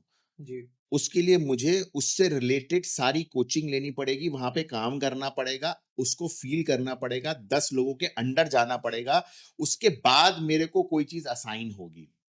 जी. राइट. इसी तरीके से ये है. बट किसी ट्रेनर के 5 रेड फ्लैग्स जो हमें नहीं हायर करना चाहिए वो coach? 5 red flags. First red flag is this: कि he तो is not able to listen to your lifestyle and design the plans according to your okay. lifestyle. ठीक है. He is not able to take care of your injuries. Got it. ठीक है, injuries के लिए normally हम लोग doctor के पास चले जाते हैं, जी। Which is not bad. ठीक हुँ, है, लेकिन अगर आप सही ट्रेनिंग कर रहे हो और आपके ट्रेनर को ही आइडिया है कि ये चीज कैसे ठीक होनी है, सबसे पहली बात तो अगर आपका कोच अच्छा है, आपको इंजरी नहीं होगी। ठीक है। दूसरी चीज, आपका कोच इतना केपेबल होना चाहिए एटलीस्ट फर्स्ट एड लेवल तक की, अगर आपको कोई मेजर इंजरी हो गई है then definitely medical help will be जी, नीडेड। लेकिन अगर जैसे आपके कहीं पेन अराइज हो रहा है या मसल स्टिफनेस है या टाइटनेस है, he should be able to do rectify your thing properly. Okay. Third, he should have the right knowledge of nutrition. वो कैसे पता लगेगा? देखो ये तो हिट एंड ट्रायल है, जी, हिट एंड ट्रायल है। Okay. You can always switch your trainer and you can always go for somebody else। जी, वो सीधी सी बात है भाई, आईफोन 1.5 लाख रुपए का मिलता है। जी। ठीक है, आज आज मैं तो यूज नहीं करता, शायद 2 लाख का भी हो गया होगा, नहीं है, डेढ़ में मिल जाता है। अच्छा, डेढ़ में मिल एब्सोल्युटली। जाता है, ठीक है। और नॉर्मल फोन 20-25 हजार रुपए, 30 हजार रुपए में आईफोन वाले फीचर्स भी जी, मिल जाते हैं। जी, जी, अगर आपको आईफोन चाहिए जी, तो आपको उतना पैसा खर्च करना पड़ेगा, सीधी सी बात है। तो आप, भाई ठीक है, आपको 10 हजार वाला ट्रेनर पसंद नहीं आ रहा, लेट से आप 20 हजार वाले पे जाओ। वो पसंद नहीं आ रहा, देखो जितना ऊपर जाओगे वो उसके एक्सपीरियंस के ही पैसे हैं। आई मैं भी डू आपको वही एक्सरसाइज कराऊंगा जो एक ट्रेनर कराएगा, आई डू अंडरस्टैंड। लेकिन मुझे ये पता है कि इस एक्सरसाइज से आपको मैक्सिमम बेनिफिट मुझे कैसे देना है। जी, एक होता है कराना, एक होता है आपकी नीड के हिसाब से और उस एक्सरसाइज को प्रॉपरली कराना, एंड अकॉर्डिंगली उसकी रिकवरी और न्यूट्रिशन पे ध्यान देना, सप्लीमेंटेशन पे ध्यान देना। जी, ये एक्चुअल में आपको सारी चीजें चेक करनी है। प्लस बहुत इंपॉर्टेंट, जी, वो अपने आप को कितना मेंटेन रख रहा है।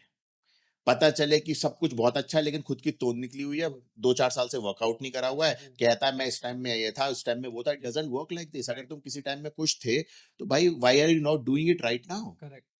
अगर खुद बंदा मेंटेन नहीं है और अपने आप को फिटनेस ट्रेनर या कोच बोल रहा है, आई am sorry, he is not a fitness trainer और कोच। जब आप अपने लिए टाइम नहीं निकाल सकते तो दूसरे को कैसे मोटिवेट करोगे टाइम निकालने के लिए। Very important note Yes, for yes. No, no. Audience. You should look at his personality. You should look how he make even makes his beard, how he take care of his hairstyle, how he dresses up, how he is looking, whether he is fit or not. अगर आपको training करते समय वो ऐसे करा रहा है तो फिर कभी कभार तबीयत खराब है, वो अलग बात है। समझ बट आता हूँ। when he is always like this and he is trying to ignore your questions, अगर आप जी, कोई चीज पूछ रहे हो तो कहता है अच्छा सर मैं आपको बताता हूँ, फिर वो पता चला आप भी भूल गए, वो भी भूल गया। Right. He should be on the spot। उस चीज का पता होना चाहिए कि नहीं ये इस वजह से हो रहा है। Definitely then he is a good coach, otherwise not. मेरा एक सजेशन भी है most of the coaches, specially मैं ट्रेनर्स के लिए ये बोलना चाहूँगा कि जैसे ही कोई नया क्लाइंट आता है, माइंडसेट ये मत रखिए इमीडिएटली आपके अंडर में ट्रेनिंग लेने आ जाएगा। दोस्ती करिए, बताइए, 5 चीज़ें अपनी तरफ से बता के देखिए, ना छठे दिन आपको वो एज़ ए क्लाइंट मिल जाए, तो आप मुझे कहना। आप कोशिश ही नहीं करते हैं, आपको लगता है मैं छोटी-सी चीज़ बताऊँगा जैसे मैं पता नहीं ज्ञान बाँटने में कम हो जाएगा या क्या हो जाएगा। आप बात करके देखिए, जो भी जना आपके महँगे जिम में जा रहा है डेफ़िनिटली वो ट्रेनर को खोज रहा है। लेकिन वो ऐसे ट्रेनर को खोज रहा है जिसके साथ वो अपनी चीज़ें बता सके, ठीक है? जो उसका फैट चढ़ा हुआ है वो हँसी-मज़ाक में आप उसका फैट उतरवा दो। चाहे एक्स्ट्रा आप वर्कआउट कराओ, कुछ भी कराओ। एक बार दोस्ती देख के करके भी देखिए। ऐसा नहीं है कि फ्लोर पे वो बंदा कर रहा है, आप इसलिए नहीं बता रहे हो, अरे भाई तू मेरे से कोचिंग नहीं ले रहा है इसलिए मैं तुझे नहीं बताऊँगा। करके देखिए, ये कुछ कभी चीज़ें हैं कभी जो लेकिन इसका वर्कआउट उल्टा भी हो जाता है। जी। मेरे साथ अक्सर होता है। अच्छा। हम सामने वाले का भला करने की सोचते हैं लेकिन वो अपनी मस्ती में रहता है। जी। I am talking about clients over here okay, basically, है ना। ओके। उसको सब कुछ चाहिए भी, उसे फिट भी रहना है, उसे प्रेजेंटेबल भी लगना है, उसके कपड़े भी फिट आने चाहिए, लेकिन करनी अपनी मनमानी है। ओके। पैसे भी दे देगा, जी। फिर महीने के एंड में रोएगा यार मेरे को रिजल्ट नहीं आया, जबकि उसे खुद अंदर से पता है कि उसने क्या किया है जो उसको रिजल्ट नहीं आया। मतलब मैं जी, बोल के सामने वाले को बोलता हूँ कि सर अगर आपको अब जो आप सोच रहे हो वो चाहिए तो आपको मेरी सोच से चलना पड़ेगा। I correct, clearly tell them. अगर आप अपना दिमाग घुसेड़ोगे, I am sorry, it won't be happening. Correct. आप फिर चाहे मुझे लाखों क्या करोड़ों रुपए भी दे दो, नहीं होगा। ठीक है, मैं आपसे पैसे लेता रहूंगा और आप वैसे की वैसे रहोगे। एट द वेरी एंड साल 2 साल बाद आप मुझे छोड़ दोगे और 10 लोगों को ये बोलो कि यार ये बेकार है।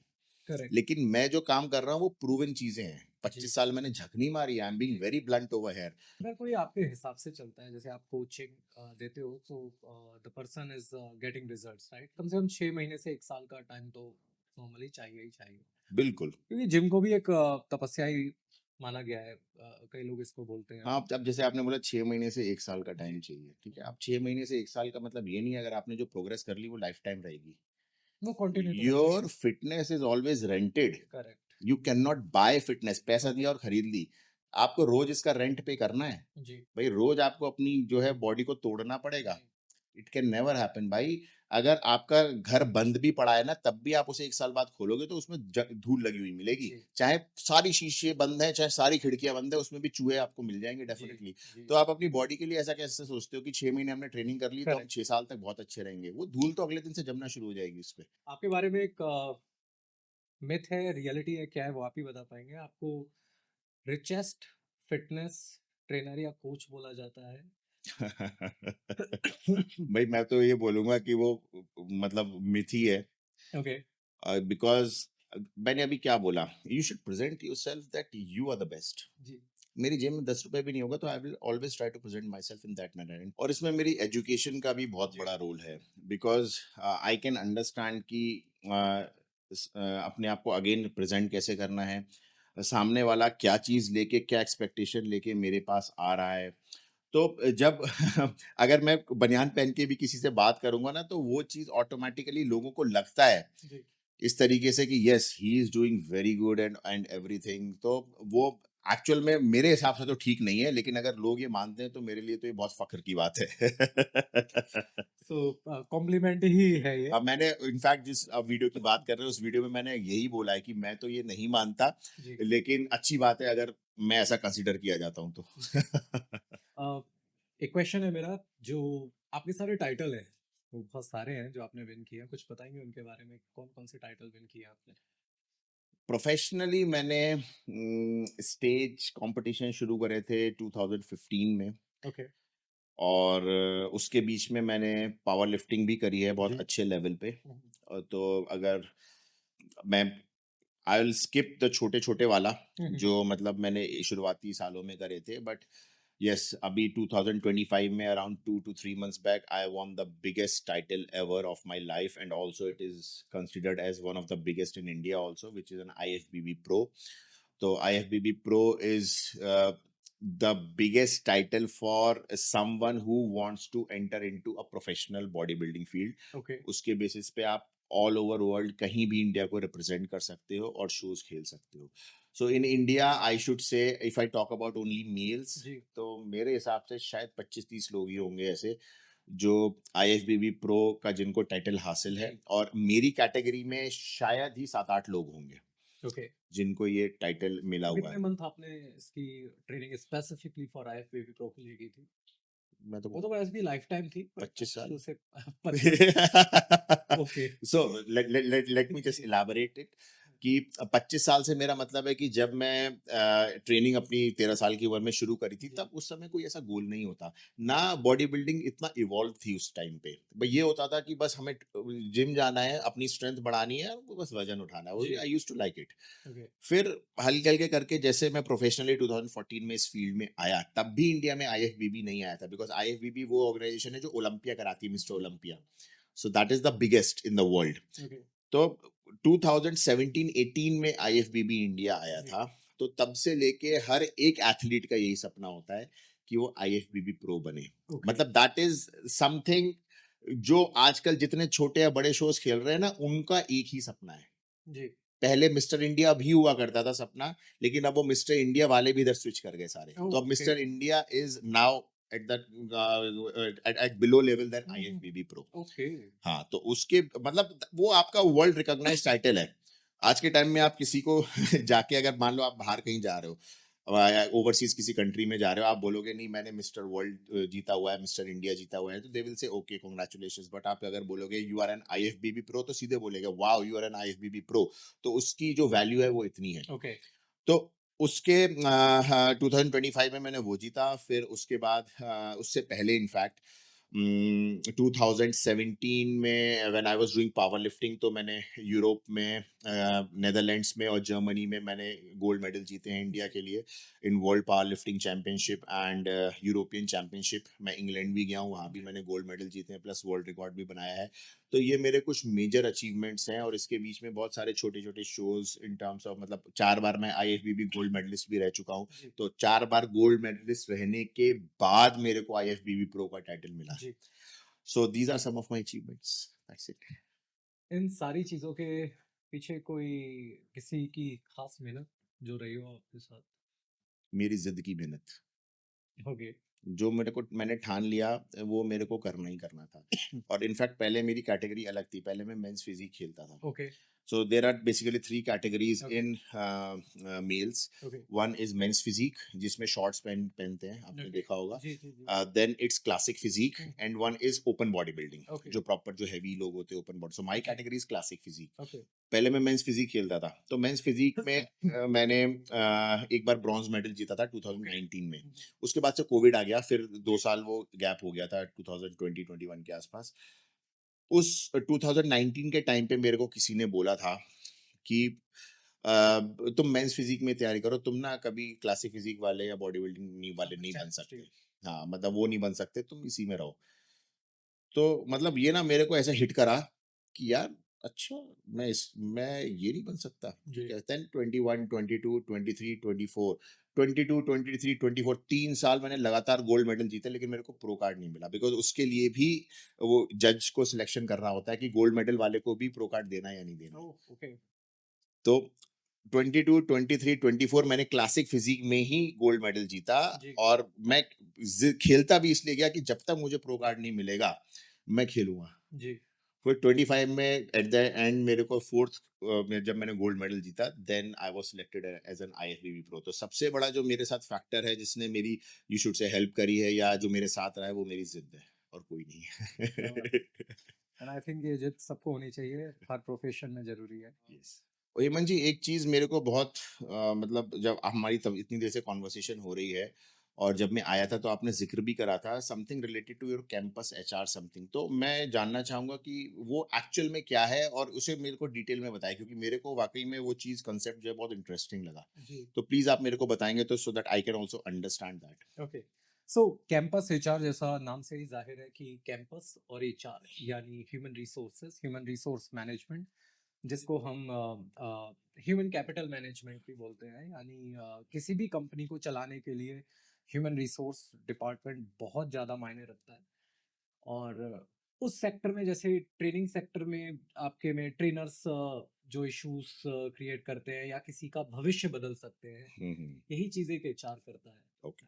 जो इंसान बीटेक करके निकलता है, उसको किसी कंपनी का प्रेसिडेंट या डायरेक्टर बनाने में एचआर का ही योगदान रहता है, क्योंकि पहली कॉल आपके पास एचआर की ही आती है। तो एचआर भी फॉरगॉटन आर्मी है, ओके, जिनको बहुत गालियां पड़ती हैं, और एचआर सिर्फ रंगोली नहीं लगाते, ठीक है, चूना भी लगाते हैं कई बार। तो हमारी कंपनी क्या कर रही है, आने वाले टाइम में जो रिक्रूटमेंट है वो पूरी तरीके से एआई जनरेटेड हो जाएगा। ओके। ओके, बहुत से बच्चे जो इस समय रिक्रूटमेंट इंडस्ट्री में हैं, जैसे आप फिटनेस में शहंशाह हैं, अ, उसी एरिया में जो एचआर रिक्रूटमेंट, उस सब में भी मैं सब्जेक्ट मैटर एक्सपर्ट हूँ, ओके। मुझे उसकी बारीकियां पता हैं। तो ये एक पहल है सबसे पहले प्रोफेशनल्स के लिए, एचआर प्रोफेशनल्स के लिए, कि हमारी company train and deploy model में भी है, जिसमें हम आपको ट्रेन करेंगे और बारीकियां बताएंगे ग्लोबल रिक्रूटमेंट के बारे में, जिसमें एशिया पैसिफिक रिक्रूटमेंट शामिल है, मिडिल ईस्ट रिक्रूटमेंट शामिल है, European recruitment, then North America, Latin. So हर जगह पे रिक्रूटमेंट सेम ही होता है, उसी तरीके से कॉल की जाती है, उसी तरीके से हायरिंग होती है, उसी तरीके से ऑनबोर्डिंग हो जाती है। बस हर कंट्री के नॉर्म्स अलग हैं, टैक्स नॉर्म्स अलग हैं, वीज़ाज अलग हैं, तो सबकी नॉलेज हर रिक्रूटर को नहीं होती है। ओके। ओके, और जैसे आपने कहा कि एक कोच की ज़रूरत बहुत होती है, हम्म। तो यहाँ भी मैं एक कोच हूँ प्रोफेशनल्स के लिए। हम्म। आप किसी कंपनी में जॉब करते हैं, आपको लगता है भई मेरे को तो हाइक ही नहीं मिल रहा है, मेरी पहचान ही नहीं बढ़ रही है, मेरे साथ पॉलिटिक्स हो रही है, उन्हें भी एक कोच की ज़रूरत है, बिल्कुल, बिल्कुल। राइट? तो मैं वो कोच हूँ आपके लिए। हुँ, अब जो कंपनीज़ हैं, उन्हें रिक्रूटर्स हायर करने हैं या एचआर प्रोफेशनल्स हायर करने हैं, तो हम उन लोगों को प्रोफेशनल्स प्रोवाइड कर रहे हैं। अब वो जो प्रोफेशनल बाहर से हायर करेंगे, हुँ, मेरी कंपनी से हायर करने में वो ऑलरेडी ट्रेन्ड प्रोफेशनल्स होंगे ओके, और मेरी कंपनी रिस्पॉन्सिबिलिटी लेगी उन प्रोफेशनल्स की। Okay, okay. अगले 6 महीने तक या 1 साल तक वो जॉब चेंज नहीं करेंगे और उनमें जो कमियाँ हैं हमारी कंपनी बुलाएगी वापस और उन्हें वो सिखाएगी, फिर से डिप्लॉय करेगी। अच्छा। इसके अलावा हम लोग इंटरव्यू एज़ ए सर्विसेज़ भी प्रोवाइड करते हैं कि जैसे आपको अपने जिम के लिए एक एंड्रॉयड डेवलपर हायर करना हुँ, हुँ, हुँ, हुँ, है, ओके? हुँ, आपको आईटी के बारे में नहीं है नॉलेज। हुँ, हुँ, हुँ, अब आप गलत हायरिंग कर लोगे। हुँ, आपने क्या करा 4-5 रेज़्यूमेज़ आपके पास आए रेफ़रेंस के थ्रू, आपने वो हमारी कंपनी को दे दिए और हमारी कंपनी आपके बिहाफ़ पे इंटरव्यू लेगी, ओके। ओके? और ये चीज़ आईटी कंपनी में रोज़ की है कि बहुत सारे हमें हायरिंग करनी होती है, फिर हम इंटरव्यूअर्स कहाँ से लाएँ? उन्हीं कंपनी में भी इंटरव्यूअर्स होते हैं, बट उनका काम इंटरव्यू लेना नहीं है, प्रोजेक्ट सफ़र करेगा अगर वो लोग इंटरव्यू ही लेते रहेंगे, ओके। ओके? इसके अलावा जैसे आपका जिम मालवीय नगर में है, इसी तरीके से अगर कोई आईटी कंपनी नोएडा में सिचुएटेड है, हुँ, उन्हें बैंगलोर में खोलनी है, हुँ, so that overall responsibility we will take care अच्छा। And we will provide same quality जो आप एज एन इंडिविजुअल अपने जिम में जो प्रोवाइड कर रहे हैं, तो हम आपके साथ बैठेंगे, सिटिंग करेंगे, पूरा समझेंगे, हुँ, ओके? और रेप्लिका तैयार करेंगे, ओके। ओके? ट्रेनर्स भी वहाँ वैसे ही होंगे, सब कुछ आपका शैडो होगा वहाँ पर। हुँ, ओके, आप जिस देश में बोलेंगे हम ब्रांच खोल देंगे, आपका लीगल पेपर वर्क हायरिंग सब हमारी जिम्मेदारी। Okay, that's good, okay, that's good. इसके अलावा जैसे आपको कोई प्रॉब्लम आ रही है अपने जिम में कि ये एक नया इक्विपमेंट आया है हुँ, या मैं अपना नया इक्विपमेंट बनाना चाहता हूँ, हुँ, मैं भी इंडस्ट्री को एक ऐसा ही मशीन देना चाहता हूँ जो रजत ने बनाई है, ओके। करेक्ट? अपने हुँ, आप में गेम चेंजर होगा। बिल्कुल, बिल्कुल। अब आप नहीं कर सकते। अब आप इसमें क्या करेंगे, अब आप ये जो ज़िम्मेदारी है ये आईआईटी या बहुत बड़े इंस्टीट्यूट को देंगे या फिर किसी फ़िटनेस इंडस्ट्री वाले उसको देंगे हुँ, कि मेरा ये कॉन्सेप्ट है, इसके ऊपर आप रिसर्च करके दीजिए। हुँ, हुँ, हुँ, अब वो इंस्टीट्यूट स्पेसिफिकली इस प्रोडक्ट पे रिसर्च करेगा। उस इंस्टीट्यूट को क्या फ़ायदा होगा, इन्हें एक प्रोडक्ट मिला है रिसर्च करने के लिए। जितने भी स्टूडेंट्स उस प्रोडक्ट को बनाने में शामिल होंगे, आप उन्हें एप्रिशिएट करेंगे, हुँ, हुँ, राइट? उस इंस्टीट्यूट को काम मिला, आप उन्हें लिंक्डइन पर भी एप्रिशिएट करेंगे। वो बच्चे हमेशा कह पाएँगे देखो उस जिम में जो मशीन लगी है ना उसका रिसर्च में मैं रहा हूँ, मेरा योगदान रहा है और रजत के नाम पर एक पेटेंट आ जाएगा ओके। और इंडस्ट्री में एक मशीन आ जाएगी। इसी तरीके से अगर कोई आईटी कंपनी कहती है कि भई हमारी हायरिंग में ये प्रॉब्लम आ रही है, हुँ, तो मेरी कंपनी क्या करेगी ये पूरा प्रोजेक्ट उठा के किसी मैनेजमेंट कॉलेज को दे देगी, एस को दे दिया। ओके। अब इसके एमबीए के बच्चे मिलकर उस प्रॉब्लम को रिज़ॉल्व कर रहे हैं। हुँ, ठीक है? तो हमने लिंक्डइन पर जाके एस इंस्टीट्यूट को पूरा प्रमोट किया कि भई देखो इनके बच्चों ने ये प्रॉब्लम सॉल्व की। यहाँ पर मैंने एक आईटी कंपनी को प्रॉब्लम सॉल्व करके दे दी। तो अगर आपकी कंपनी में कोई ऐसी समस्याएँ आ रही हैं जो बार-बार आ रही हैं और आपके क्लाइंट को हर बार सॉरी बोलना पड़ता है, तो कॉर्पोरेट सॉरी वर्ड पे नहीं चलते हैं। हुँ, हुँ, सॉरी सिर्फ एक बार बोला जाता है, एक बार भी नहीं बोला जाता है। आपको बोला जाता है वी विल इम्प्रूव दिस और नेक्स्ट टाइम इम्प्रूव करना होता है। हुँ, राइट, राइट, राइट। तो सॉरी वाली जॉब्स तो नहीं हाँ, हाँ। होती हैं। इन सब चीज़ों में एक छोटा-सा क्वेश्चन आया, जी, दैट इज़ माय जी, पर्सनल जी, क्वेश्चन जी, जी। बेसिकली। तो अभी आपने बोला कि जैसे आपका सारी चीज़ें एआई जनरेटेड होंगी और आने वाले टाइम में एआई डोमिनेट करने वाला है। जी, तो क्या लगता है कि रिक्रूटमेंट वाक़ई में कंपनीज़ को चाहिए होगा, क्योंकि वो भी एआई मॉडल लेके जाएँगे, जी, तो उन्हें मैन पावर तो चाहिए ही नहीं होगी। जी। उस केस में फिर कैसे रिक्रूटमेंट होगा? देखिए मैन पावर की तो ज़रूरत हमेशा है। लेकिन over a period of time वो नहीं, कम होती चली नहीं, जाएगी ना? नहीं। हाँ, यहाँ पर एक कॉन्सेप्ट आ रहा है let technology handle technology, okay. Okay? हुँ। इसमें क्या होगा जैसे पहले क्या होता था, अभी आपको सोफ़ा बना-बनाया मिलता है, हुँ। पहले घर में बढ़ई आता था वो हाँ, सोफ़ा बिल्कुल, बनाता था, बिल्कुल, बिल्कुल। तो क्या उसका काम खत्म हो गया बढ़ई का? हाँ, मतलब जो लोग करवाते वो हैं अभी भी करवाते हैं, हाँ। लेकिन जहाँ से हमने सोफ़ा खरीदा उसके पीछे तो वही जना लगा है ना, हुँ, कारपेंटर हुँ, ही हुँ, लगा है हुँ, ना, हुँ, हुँ, हुँ। बस जगह बदल गई। ओके। ऐसे ही ये मेरा सजेशन है आईटी इंजीनियर्स को, कोई अपने आप को बदलना नहीं चाहता है, हुँ, आपकी ज़रूरत है, लेकिन जहाँ आप बैठे हो वहाँ नहीं है, हुँ, कहीं और है, कहीं आपको रिसर्च पे ध्यान देना होगा, राइट, राइट, राइट। ओके? हुँ, तो लोगों की ज़रूरत पड़ेगी, लेकिन आपको अपग्रेड होना पड़ेगा, अपग्रेड होना पड़ेगा। एब्सोल्युटली, ठीक है? एब्सोल्युटली। बहुत अब सारे जैसे कॉन्सेप्ट सोफ़ा हैं। सोफ़ा डिज़ाइनर का काम खत्म हो जाएगा, क्योंकि वो एआई करके दे सकता है। लेकिन हाँ। वहां पर क्या है, सोफा डिजाइनर है, अब आप बढ़ई ने देखा, कारपेंटर ने देखा कि एआई ने निकाल के दे दिया, हाँ, हाँ। राइट? लेकिन डिजाइनर को क्या करना है? डिजाइनर को ये चीज करनी है कि उसको कंसल्ट करना है, ये पॉसिबल है नहीं है, ड्यूरेबल है या नहीं है, कौन सा मटेरियल लगाए, वहां पर क्या चीज ओके, होगी नहीं होगी, क्लाइंट के बजट में आ रहा है या नहीं आ रहा है। Okay, okay. तो डेफिनेटली हमें एक मीडिएटर चाहिए होगा। हुँ, तो लोगों का काम ऐसे मीडिएटर का हो जाएगा, जो इंटीरियर डिजाइनर का काम है। समझ इंटीरियर गया। Designer is a mediator. बिल्कुल, बिल्कुल। आपसे बात सुनी, हुँ, आपकी बात लगा के कॉन्ट्रैक्टर को कॉन्ट्रैक्ट समझा होता है। दी, बिल्कुल, बिल्कुल। ठीक है? तो मीडिएटर हमें हमेशा चाहिएगा। हुँ, तो मोस्टली जॉब जो एआई वाली है, वो मीडिएटर तो हमें हर जगह चाहिए, चाहिए हो। जो उस चीज को मैनेज कर रहा होगा। ओके? समझ गया, समझ पूरी तरीके से हर चीज रिप्लेस नहीं होने वाली है, बल्कि एआई आने वाले टाइम में और एम्प्लॉयमेंट जनरेट ही करेगा। Okay, but that's good. ये एम्प्लॉयमेंट मिलेगा उन्हें जो अपग्रेडेड होंगे, अपग्रेडेड होंगे, अपने आप को जिनमें चेंज कर सब्जेक्ट सकते मैटर एक्सपर्ट होंगे। हैं। जी। Yes, right. सो हमें बहुत अच्छा लगा कि रजत जी हमारे शो पर आए, और हम आपको बहुत शुभकामनाएं देते हैं आगे प्लेज़र इज़ बढ़ने ऑल के माइन, लिए। Thank you so much.